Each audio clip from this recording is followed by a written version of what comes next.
Welcome to the show. Welcome to Your Thought Life podcast. I am your host, Michael Anderson. Today, we're going to be talking about the subtle signs that you're headed for burnout. For all of 2024, this was the principal keynote that I was focused on in all of my speaking engagements. This specific topic has been one that has been near and dear to my heart. I lost a very, very dear friend of mine as a result of burnout. And I endeavored over the course of 2025 to make this a mission to equip people with the understanding that they need so that they too would not follow the same pathway that my good friend did, who actually lost his life. To be honest, the grind, the hustle, and the relentless pursuit of excellence can feel exhilarating when you're literally in the moment. But it can also lead to a silent storm that sneaks up on you. And that silent storm, if you're not mindful, is called burnout.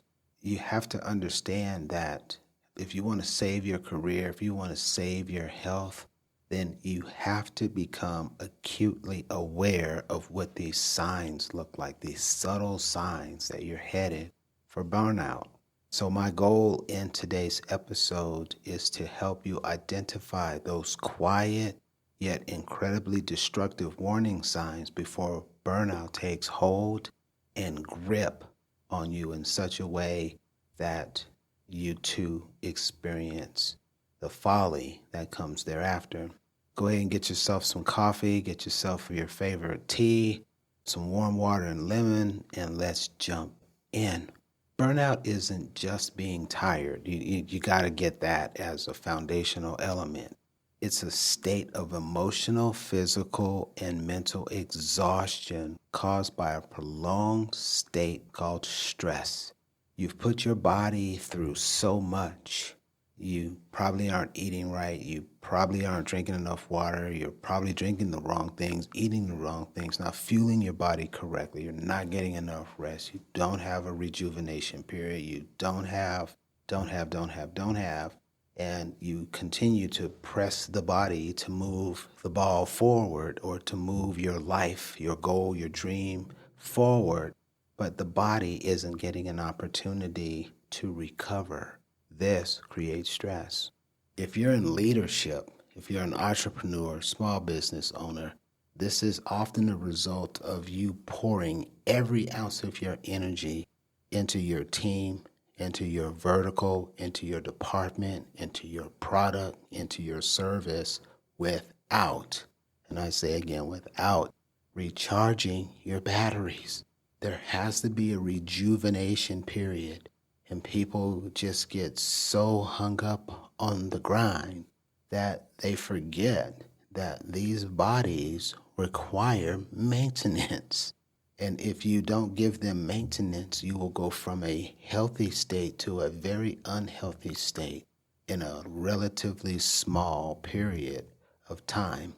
It was told to me some years ago before it was sort of in vogue that I should consider this like an operating system that is loaded up so many programs until it reaches a point where there's too many programs to run at once. What happens?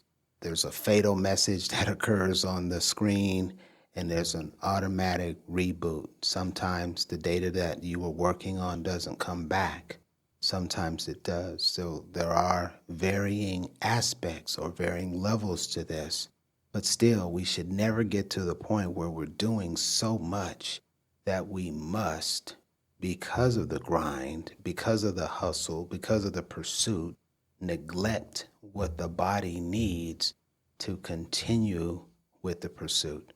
Recognizing the signs early can be the difference between thriving and spiraling. Let's not waste any additional time now that you have a healthy appreciation for the background. Let's jump into the signs, the first of which is chronic fatigue. What's that? It's not the usual end of the day tiredness. It's an unshakable exhaustion that sleep doesn't seem to fix. This is a perpetual state that you find yourself in every single day. There's no amount of rest. There's no amount of recuperation. For those who may be a little more seasoned, there's no R&R that really is able, in a short duration, to solve this. This is chronic fatigue. This is you having pushed the body far too far, and it is now saying that I will no longer be pushed to this extreme and function the way I used to. Be on the lookout for chronic fatigue. How about irritability and mood swings? Ask yourself this question. Are small inconveniences setting you off, making you upset, just really getting underneath your skin, and you have not seen that type of behavior present in your life prior to this? You may be experiencing one of the signs of burnout. You might notice an unusual level of frustration creeping into your day-to-day activities, whereas before you did not have that. This is a sign. Don't turn a blind eye to this. Pay attention and look into the matter more deeply.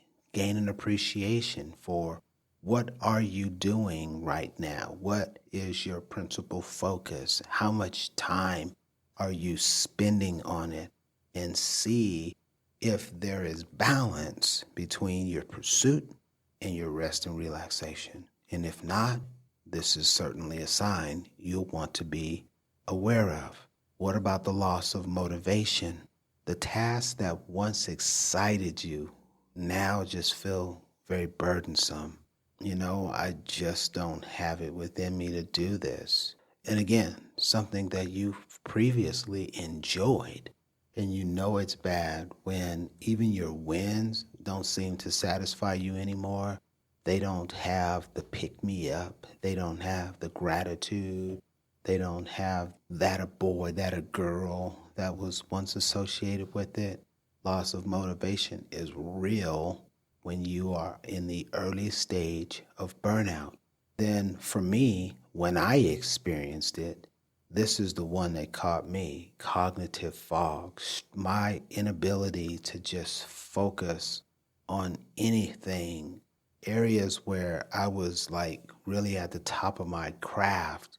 I just couldn't remember things, and I'd have conversations with people, good friends, people I've been doing life with, and an hour later, I'm like, what did they say? It was just a struggle for me to retain anything that I desired. And I have a routine whereby I get into a learning mode and I'm consciously concentrating on this information so that it can become a part of me for long-term retention. And that process was just literally broke. This is the brain's way of sending you an alarm to go, hey, something's not right. I need you to slow down, take a look, because we're not in a good place. So if you've got cognitive fog, I'm not necessarily suggesting that any of these one things alone is burnout, but they are the subtle cues that you should be looking for to see if you have one or more so that you can positively identify what is going on. Then there's physical symptoms. Absolutely, yes, there's physical symptoms. And they manifest in headaches. They manifest in digestive disorders. You don't have the level of immunity to the common cold or flu that you once had. These are all indicative of stress because your immune system has been weakened. You're either in a state where your immune system is strong and fending off, or you're in fight or flight mode where you're not healthy and all of the blood is leaving your vital organs and going to your extremities, leaving you vulnerable to these sets of circumstances. So if you're typically get colds one time a year and all of a sudden you got 3 in a row, take a look at that. Talk to your physician. Look at your life. Look at how you're balancing the work aspects and the relaxation aspects to see if there's harmony or disharmony there. Either way, These are 5 things that you can begin to look at as the subtle signs that you might be approaching burnout. You should also understand that there's a cost of ignoring burnout. Ignoring burnout signs, it doesn't just affect you. You've got to get this too, because you might be doing life with someone you love, with someone you're married to, a partner, what have you. This impacts your family, your team, your business, and all of the aspects that make up the environments that you operate in on a day-to-day basis. Studies show that burnout reduces productivity and creativity, leading to costly mistakes. Now, if you're in a venture situation where you've been given some capital and you're responsible for moving this product from one phase to the next, and you've got some of these signs and symptoms, you are literally and physically and emotionally and mentally unable to do this, which puts you in a very bad predicament.